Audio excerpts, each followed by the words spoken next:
370 हटने के बाद और 35A के बाद आपने पहली बार खिता पीर पंजाल का दौरा किया, आप लोगों को क्या पैगाम देना चाहते हैं?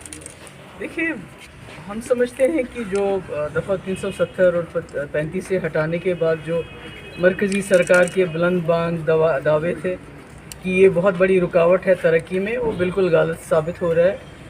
एक तो पहले ही लोगों की पगड़ियाँ उछाली गईं, लोगों का तशख़्ख़ुस छीना गया, और उसके बाद जो तरक्की का ढोंग ये मचा रहे हैं, बता रहे हैं। मुझे कहीं भी जितने भी लोग मिले, शिकायतें हैं, हमारी सड़कों का हाल बहुत बुरा है, बिजली का हाल तो उससे भी ज़्यादा बेहाल है, और बेरोज़गारी सबसे बड़ी चीज़ है कि पहले तो जैसे आपको याद होगा मुफ्ती साहब के टाइम में रहबर तालीम टीचर लाखों की तादाद में हमने एम्प्लॉय किए थे, उसके बाद रहबर सेहत, रहबर ज़राअत, आज तो कुछ भी नज़र नहीं आ रहा है। यहाँ तक कि जो बॉर्डर्स पे बटालियंस बनती थी वो भी बिल्कुल बंद हो गया है। यहाँ के लड़के मैं पुंछ में भी देखा, सुरनकोट में भी देखा कि graduate, post graduate, even PhD लड़के SPO की नौकरी के लिए जाते हैं, उनको वो भी नहीं मिलती है। और हमारी रियासत में 18.5% बेरोज़गारी है, जो मुल्क में सबसे ज़्यादा है, जो बिल्कुल जो पहले के बरक्स है जब 370 था। तो मैं समझती हूँ कि जो 370 ये सिर्फ यहाँ के तशख़्ख़ुस की रखवाली नहीं करता था, बल्कि हमारी ज़मीनों की, हमारी जो नौकरियाँ हैं, हमारी हर चीज़ की ये रखवाली करता था। और बदकिस्मती से अभी तो नौकरियाँ देने के बजाय नौकरियाँ ली जाती हैं। अभी जो आंगनवाड़ी वर्कर्स को उनको बर्खास्त करने की बात हो रही है। आपने देखा जम्मू कश्मीर में कई मुलाजमों को बर्खास्त किया जा रहा है, तो नौकरियाँ देने के बजाय ली जा रही हैं। और इसके साथ साथ मैं देखती हूँ कि जो यहाँ का जो भाईचारा है, कहीं ना कहीं उस पर भी जो हिंदू मुस्लिम इकट्ठे रहते हैं, उस पर भी कहीं ना कहीं जो कम्युनल जमातों का जो जमावड़ा है वो उस पर भी अटैक करना चाहते हैं, भाई बहनों को आपस में लड़ाना चाहते हैं, गुजर पहाड़ी करना चाहते हैं, कश्मीरी गुजर करना चाहते हैं। तो ये सही नहीं है।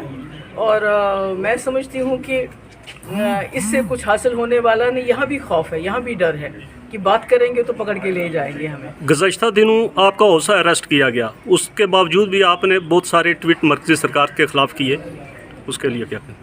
नहीं, वो तो रोज़ ही जब भी मुझे कहीं जाना होता है तो उनकी मर्ज़ी नहीं होती है तो बाहर से ताला लगा देते हैं, गेट पे बंद कर देते हैं। तो हम क्या कर सकते हैं? आपके पास तो आप ज़बान अपनी इस्तेमाल कर सकते हो, अपना कलम इस्तेमाल कर सकते हो, बाकी तो प्रोटेस्ट का तो सवाल ही पैदा नहीं होता है। अभी आप मुल्क में देखिए, जहाँ बदतर से बदतर हालात भी हैं, वहाँ भी लोग आके प्रोटेस्ट करने का हक़ है उनको।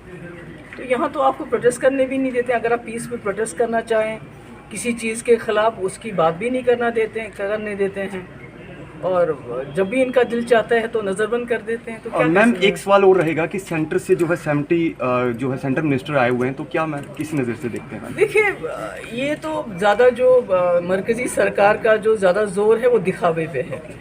अभी देखिए, इन्होंने, अभी मैं कल पढ़ रही थी कि 2020 में हर रोज़ 2-2 करोड़ रुपए जो है खर्च होता है ये पोस्टर वगैरह बनाने के लिए, एडवर्टीज़मेंट। तो वो हज़ारों करोड़, कोई 2200 करोड़ रुपया खर्च होता है। तो ये तो इनकी एडवर्टीज़मेंट है यहाँ भेजना। और सबसे बड़ी बात तो ये है कि जब मिनिस्टर आते हैं, पार्लियामेंटेरियन आते हैं, उनको डिस्ट्रिक्ट्स में हर जगह लेके जाते हैं दिखाने के लिए, देखो यहाँ सब ठीक ठाक है। जो कब्रिस्तान की खामोशी है, उनको लगता है ये जो है यहाँ नॉर्मल सी है। मगर जब हम निकलना चाहते हैं, कहीं जाना चाहते हैं, या यहाँ तक कि DDC मेंबर वैली में कहीं जाना चाहते हैं, तो उनको बोलते हैं हालात ख़राब है, सिक्योरिटी रीजंस की वजह से हम आपको बाहर जाने नहीं दे सकते हैं।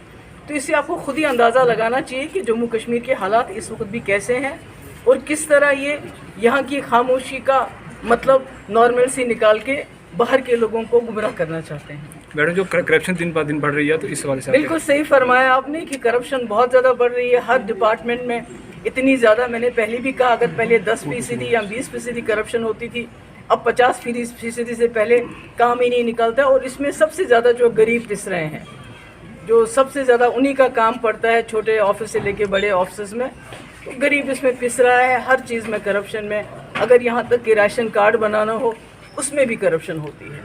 यूटी बनने के बाद मिलिटेंसी में कितना फ़र्क पड़ा है स्टेट के अंदर? नहीं, वो तो आप उनसे पूछ सकते हैं जो सिक्योरिटी के लोग हैं। हम तो रोज़ सुनते हैं एनकाउंटर हो गए, हम तो रोज़ सुनते हैं कोई ना कोई पुलिस का हमारा बंदा, हमारा जो चाहे वो सरपंच हो, कोई ना कोई मारा जाता है। और रोज़ एनकाउंटर होते हैं, रोज़ मिलिटेंट मारे जाते हैं।